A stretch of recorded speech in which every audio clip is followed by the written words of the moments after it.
Monsieur le Président, chers collègues, c'est vrai que nous sommes amenés à approuver l'enquête publique relative à l'autorisation environnementale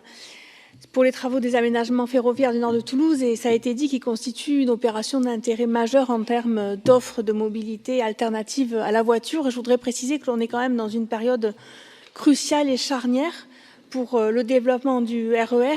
qui trouve toute sa signification avec le projet de loi, d'ailleurs, sur les services express régionaux métropolitains, les SERM, pour toutes les métropoles, qui sera présenté à l'Assemblée nationale le 18 décembre prochain. Et car, en engageant ces travaux, et Martine Croquette l'a souligné, il s'agit d'aménager l'une des 6 branches de l'étoile ferroviaire de Toulouse, qui doit être vraiment en cohérence avec la réalisation du SERM, et donc de la partie RER.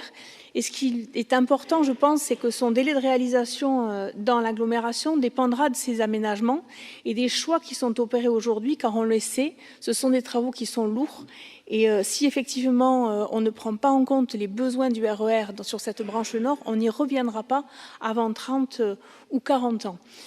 Et par ailleurs, suite aux annonces du gouvernement sur sa volonté de soutenir le développement des projets de RER métropolitain, je sais compter sur votre détermination et sur votre vigilance, Monsieur le Président, parce qu'effectivement, je pense que vous,